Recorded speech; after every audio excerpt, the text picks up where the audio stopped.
Évangile du jour, jeudi 5 septembre 2019. Évangile de Jésus-Christ selon saint Luc. En ce temps-là, la foule se pressait autour de Jésus pour écouter la parole de Dieu, tandis qu'il se tenait au bord du lac de Génézareth. Il vit deux barques qui se trouvaient au bord du lac. Les pêcheurs en étaient descendus laver leurs filets. Jésus monta dans une des barques qui appartenait à Simon et lui demanda de s'écarter un peu du rivage. Puis il s'assied et de la barque il enseignait les foules.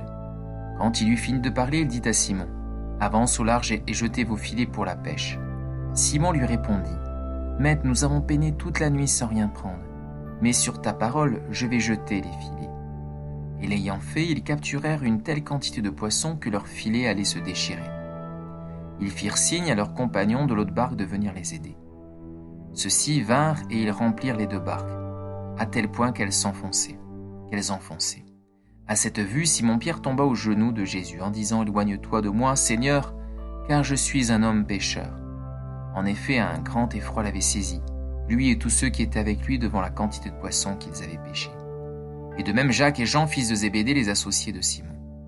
Jésus dit à Simon : « Sois sans crainte, désormais ce sont des hommes que tu prendras. » Alors ils ramenèrent les barques au rivage, et laissant tout, ils le suivirent.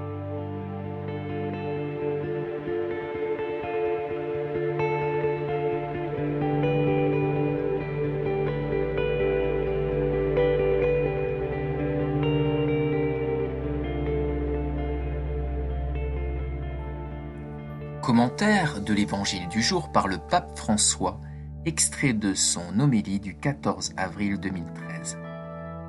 L'annonce de Pierre et des apôtres n'est pas faite seulement de paroles. La fidélité au Christ touche leur vie qui en est changée, qui reçoit une nouvelle direction, et c'est justement par leur vie qu'ils rendent témoignage à la foi et à l'annonce du Christ. Cela vaut pour tous. L'Évangile doit être annoncé et témoigné. Chacun de nous devrait se demander : comment est-ce que moi je témoigne du Christ par ma foi ? Ai-je le courage de Pierre et des apôtres de penser, de choisir de vivre en chrétien dans l'obéissance à Dieu ?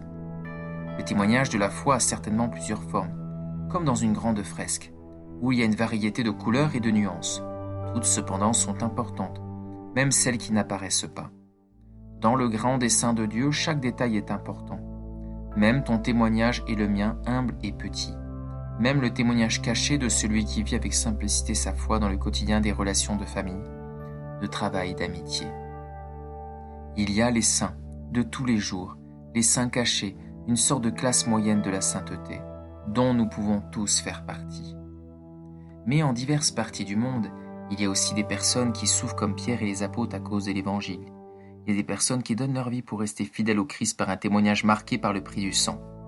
Souvenons-nous en bien tous, on ne peut pas annoncer l'Évangile de Jésus sans le témoignage concret de la vie. Qui nous écoute et nous voit doit pouvoir lire à travers nos actions ce qu'il écoute de notre bouche et rendre gloire à Dieu. Un conseil que saint François d'Assise donnait à ses frères me vient à l'esprit : prêchez l'Évangile, si c'est nécessaire, aussi par des paroles.